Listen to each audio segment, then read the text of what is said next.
The greatest NFL draft class at running back, maybe ever. I'm Cody Carpentier, joined by Theo Gremminger on this special guest Sunday here on the Draft Ranking Show. Theo, my man, player profiler, fantasy points, the athletic. How you doing? I'm ready. I'm so stoked to be on one of your first guests. I think you're an absolutely crushing the show. So excited to talk about this running back class with you. It's absolutely loaded.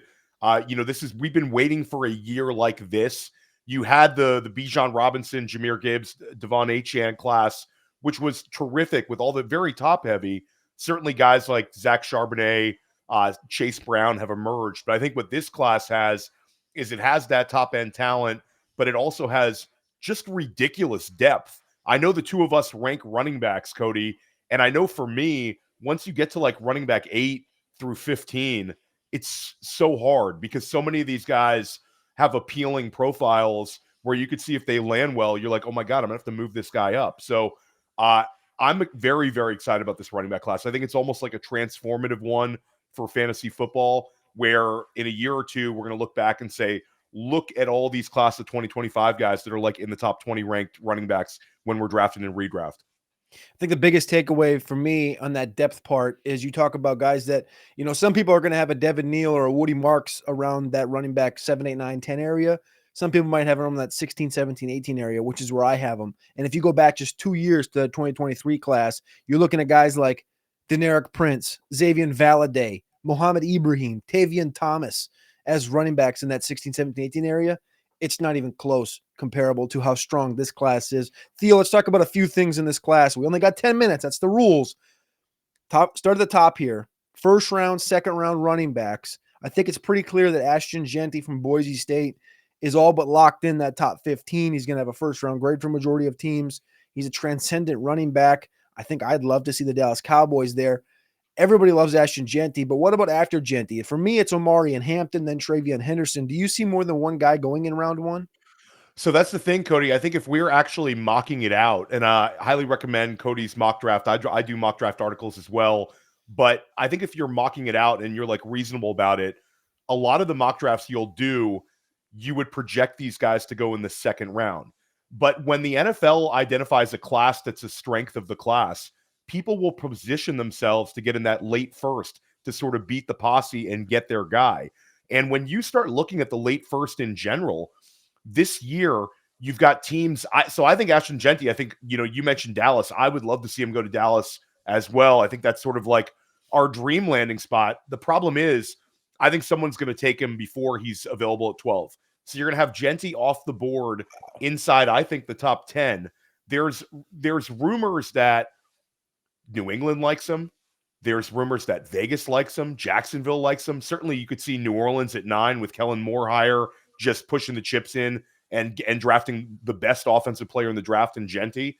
So when I start looking at like 20 and on, Denver, Pittsburgh, the LA Chargers, Minnesota at 24, then you go down a little bit. Washington at 29, I think, is very much a wild card.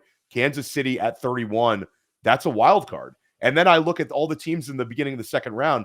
Cody, you go from like pick number 33 down to 44 again when Dallas picks. You could see about 6 or 7 of those teams trying to position themselves for a top-notch running back. So we're in lockstep. For me, it's Jeanty, it's Omari and Hampton. I think Omari and Hampton is going to have shockingly good athletic testing numbers for a guy of his size.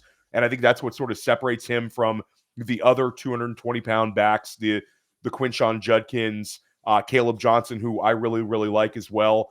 And then Henderson, I think for me, I had him probably somewhere in this 3 through 5 range, depending on the landing spot. But it's looking more and more like NFL teams are going to value that high value touch guy. I think he'll actually be drafted ahead of Caleb Johnson and ahead of Quinshon Judkins. So my ranking would be kind of moot at that point. If Travion Henderson goes with that profile, goes in the first round of the NFL draft, I mean, forget about it. It's wheels up. So for me, I think you could see, like we've seen multiple years, like last year at wide receiver, where you saw Xavier Legette and Ricky Pearsall go at the end of the first round. Teams kind of position themselves to take those guys. You could see the same thing with running back, where we're just not messing around. Let's go get Omari and Hampton at pick number 28 and make a trade. Let's go and get Travion Henderson at pick 31 and make a trade. Or KC just sits there and takes a running back. KC had no production in the Super Bowl whatsoever from their running backs. We've already seen this franchise draft a running back in the first round in Clyde Edwards-Helaire. Why wouldn't they do it again? I want to play a game very quick. I didn't warn you about this one coming in, but it's made my brain work. I love doing shows, especially with you and Maddie and guys like Alex and stuff, because it lets my brain work when we're having a conversation. Here's my game, right? Theo, you get to GM for one team in the NFL. When you draft for them, you get one pick in every single round. However, the rules are, Theo, you get to pick where you pick in the round. So you can pick 16th overall, and you'll be 16th overall in every round. And I want to know, as a GM, where you would where you would select to pick a running back, right? So, okay, I'm going to pick first overall in every round. Cool. You're not going to take a running back first overall in the draft. Would you at 33 take for your roster? Would you draft a running back in that spot, or would you wait till the fourth round because you know that Damian Martinez is going to be there and you want Damian Martinez and you think that's the best value? Because this class is loaded. And I think the best way for me to explain this depth of this draft class is to ask you this question. Where would you feel you can get the best value in this NFL draft as a GM? I actually think that this year, we saw this last year, Cody, where you saw all those running backs go in like round 4, and that ended up sort of being like the where teams would position themselves. Guys like Bucky Irving, and it was like round 4 and round 5. We saw like the running back monsoon. Tyrone Tracy goes in round 5. Will Shipley goes in round 4. Braylon Allen goes in round 4. It was just sort of like all of these guys that we liked went in that round 4, round 5 range. I actually think this year there'll be a lot of people sort of projecting the third round. I would want to feel very safe by actually getting into the upper half of the second round.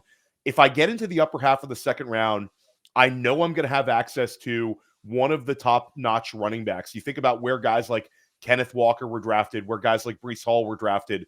The upper half of the second round has sort of been a running back friendly zone for these very fantasy friendly guys, Zach Charbonnet years ago. So for me, I love where Vegas is positioned and where New England is positioned. That 37, 38, 39 range, Chicago's right after them. That's sort of where I think that I will get access to one of the big 5 running backs, and I wouldn't have to move up to get them. Those guys are going to fall right into my lap. Even if there's 2 running backs to go, 3 running backs to go in the first round, I think I'd still have access to a potential Quinshon Judkins type player. So for me, I actually think it's the second round this year is going to be like the fourth round was last year. I think all of those guys are gone. And we're not even talking about Ollie Gordon, where there's going to be NFL teams who say, Ollie Gordon's that guy. I don't care where he's projected. Ollie Gordon, is a big back who can handle volume. I'm going to take him inside the top 55 picks as well. So for me, the second round is sort of where it's at. All right, Theo, we only got 1 minute, 2 minutes left. Let's do landing spots really quickly. Give me one player or maybe 2 quickly outside of your top 12 that you think with a great landing spot could really vault up people's rankings, and 2 guys that, of course, you like.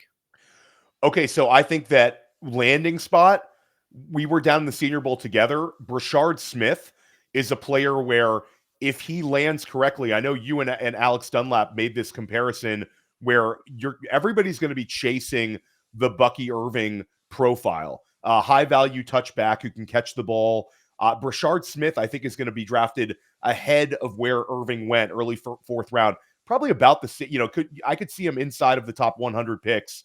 I think Brashard Smith is a guy where if we're objectively ranking, he's going to go a little bit later. But I think that with a great landing spot, that's the kind of guy that's going to vault up in terms of fantasy football. And I also will say Damian Martinez, who I think there's a wide variance of where he's being ranked. I'm going to have him easily inside of my top 10. I think he's really, really good. 225-pound back. I think that there's sort of draft capital wise, I think he's going to be very comparable to Trey Benson last year. And if Damian Martinez at 21 years old, at 225 pounds, with the sort of production that he had at 2 separate schools, gets that draft capital, I think he's another guy that's going to rise up in the rankings. Martinez would be certainly one that I've been flag planting. And I think that the market consensus will sort of join that. Like how people are treating Cam Scatabo right now in early best ball rankings and in dynasty rankings is how they should be treating Damian Martinez. He's the one you want in that 225-pound range. that's going to get that exceptional draft capital. He's Theo Gremminger. You can find him on Twitter at the OG Fantasy. Theo, thank you. This has been the Draft Ranking Show. We appreciate you guys. We love you, and we'll see you next time.